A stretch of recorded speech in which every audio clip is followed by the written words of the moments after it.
can light a fire to every single prompt framework you learned in 2025. In 2026, I'm going to give you the only prompt framework that matters. The framework is called Rise, and you can use it to master prompts in ChatGPT, Gemini, DeepSeek, Claude, or any other AI chatbot that you use. I watched over 20 of the top prompting videos in 2025, and this framework doesn't compete with them. It covers the essence of all of them.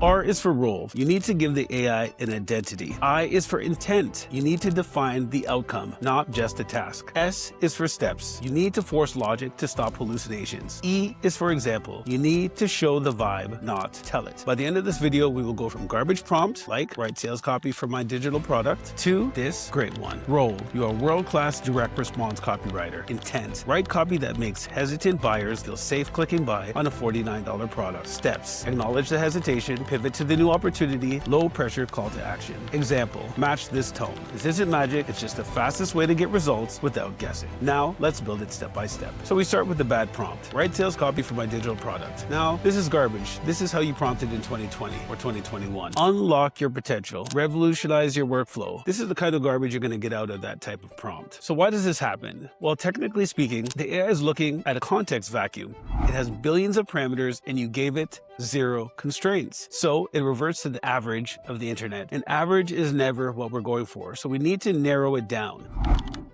Role. A lot of people think role is just pretending. It's not. It's contextual anchoring. When you tell the AI you're a copywriter, you are effectively turning off the parts of its brain that know how to code, write poems, or give medical advice. You are forcing it to focus on its sales data. But copywriter is too vague, so let's be aggressive. Here's the update. You are a world-class direct response copywriter who specializes in simple, high-conversion, truth-based digital sales. Much better, no? The tone is authoritative. It's direct. It stopped using weak language. Actually, speaking of direct response, it's always best to be direct, so I will be direct with you now. If you're enjoying the content and you're getting value from it, please like and subscribe. We are on the road to 1 million followers. Back to the prompt. Look closer at the output. It's listing features, it's dry. Why is that? Because we gave it an identity. We didn't give it a mission. This is where 80% of prompts fail. Intent. You need to distinguish between the task and the intent. The task is just to write words. The intent is overcoming skepticism. If you don't give the AI an intent, it assumes the goal is just completion. And it's not just about finishing the job. We don't want it to just finish. We want it to win. We want it to be excellent. So let's add the I. Write sales copy that makes hesitant buyers feel confident clicking buy on a $49 digital product. The goal is to lower their anxiety about the price. Just like that, it stopped talking about features and started talking about safety. It's addressing the anxiety because we told it what the goal was. However, we still have a major problem. It's rambling, it's hallucinating, it lacks structure. It's still just garbage on the page. In 2026, we have reasoning models like DeepSeek and OpenAI o1. These models thrive on chain of thought. So if you ask for a big result all at once, the model tries to predict the whole thing in one breath. And that's where it gets messy. But if you break it down, you force the model to think sequentially. You are literally activating a smart part of the model's brain.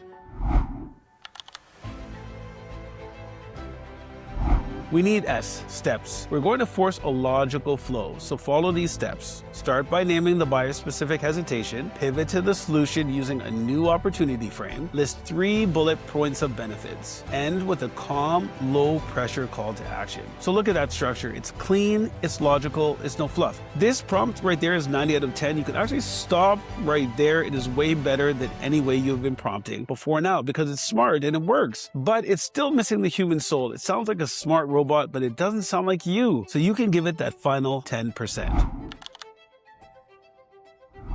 The E, example. In technical terms, this is called few-shot prompting. You can spend 20 minutes trying to describe your voice, like be funny, but not too funny, be professional, but casual. The AI doesn't always understand that, however. Funny to an AI might mean dad jokes. And while I love dad jokes, your audience might not. So don't tell it, show it. Give it a sample of the gold standard. So match this specific tone. This isn't magic, it's just a faster way to get results without guessing. There you have it. No fluff, just the raw data you need. We went from generic spam to high high conversion copy by systematically tuning the 4 dials of the RISE protocol. So even if you don't work in sales, this can still work for you. So the framework is just a skeleton. You just have to change the meat of it. So it can work for coding. You just have to change the role as an example to use a digital sales architect. Now for a role for coding, you're a senior Python architect. Very simple. Or if you wanted for a negotiation and you're writing copy, you can say the role is an emphatic lease negotiator. It can be whoever you want it to be. Okay, so we just spent 10 minutes learning this. You could memorize RISE and type this out every single time, or you could cheat. I created a RISE meta prompt. It's a single advanced prompt that you could paste into ChatGPT once, and it turns the AI into a prompt engineer. So you just feed it your lazy idea, like help me write an email, and it will ask you the questions to build the perfect RISE prompt. So it basically automates the video you just watched. So I put the prompt in the description below. It's free, and this is the 2026 standard. Go steal it and use it, and subscribe for the next upgrade. I'll see you in the next one.